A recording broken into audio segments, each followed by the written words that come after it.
வணக்கம். டெல்லி செங்கோட்டை குண்டுவெடிப்பு சம்பந்தமா ஒரு சில விஷயங்கள் இப்போ தெரிய வந்திருக்கு. அதை பகிர்ந்துக்கலாம் அப்படின்றதுக்காக இந்த வீடியோ. இந்த குண்டு வெடிக்கப்பட்ட அந்த கார் அது ஹியூண்டாய் i20 அப்படின்னு சொல்லப்படுதுங்க. இந்த கார் ஹரியானா மாவட்டத்தில் ரெஜிஸ்டர் செய்யப்பட்ட ஒரு கார்னு சொல்லப்படுது. ஸோ ஹரியானா மாவட்டத்தில் இருந்தால் இந்த கார் வந்திருக்க கூடும் அப்படின்னு வந்து சொல்லப்படுதுங்க. போலீஸ் இந்த விஷயத்துல ஒருத்தர் வந்து அரெஸ்ட் பண்ணியிருக்காங்க, இவங்க சஸ்பெக்டா இருக்கக்கூடும் அப்படின்னு சொல்லிட்டு. இவங்கள விசாரிச்சாதான் என்ன நோக்கம், இந்த விஷயத்த வந்து இந்த மாதிரி ஒரு விஷயம் நடந்ததுக்கு என்ன நோக்கம் அப்படின்னு சொல்லி நம்மளுக்கு தெரிய வரும்.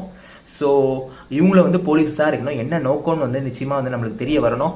இது ப்ராபப்ளி ஆக்சிடென்ட்டா இருக்க கூடும்னு எனக்கு தோணலைங்க. இது வந்து இன்டென்ஷனலா பண்ண ஒரு விஷயம் மாதிரி தான் எனக்கு தெரியுது.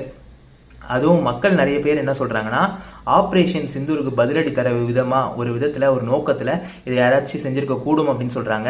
அது மட்டும் இல்லாம இன்னொன்று ஒரு விஷயம், இப்போ டெல்லிக்கு பக்கத்துல ஃபரிதாபாத்ல இன்னைக்கு 360 கிலோ வெடிமருந்து என்னமோ போலீஸ் சீஸ் பண்ணியிருக்காங்க, அமோனியம் நைட்ரேட்.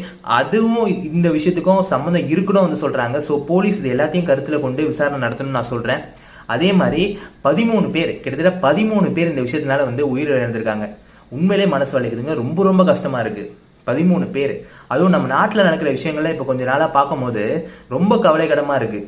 2 மாசத்துக்கு முன்னாடி இந்த கரூர் சம்பவம், அதுமா இப்போ ரீசெண்டாக இந்த பெங்களூர்ல இந்த பஸ் ஆக்சிடென்ட். ஸோ இப்போ இதெல்லாம் பார்க்கும்போது உண்மையிலே மோசங்க. அதுவும் டெல்லி மக்கள் ரொம்ப ரொம்ப பாவம். ஏற்கனவே அவங்க காற்று மாசுபாட்டில் சுவாசிக்க கஷ்டப்பட்டு இருக்காங்க அங்கே இருக்க மக்கள். பத்தாவதுக்கு நாய்க்கடி பிரச்சனை வேற, இப்போ இந்த பிரச்சனை. மக்கள் அங்கே இருக்க மக்கள் பயத்திலே வாழ்றாங்க, நிஜமா பயத்திலே வாழ்றாங்க. ஸோ அரசாங்கம் உரிய நடவடிக்கை எடுக்கணும், பாதுகாப்பை வந்து இன்னும் வலுப்படுத்தணும், பாதிக்கப்படுறவங்களுக்கு வந்து இந்த நிவாரணம்லாம் வந்து உடனடியாக வழங்கணும் அப்படின்னு நான் சொல்றேன். கடைசியா இந்த 13 பேருக்கும், இந்த இறந்த 13 பேருக்கும் நியாயம் கிடைக்கணும்னு நான் சொல்றேன்.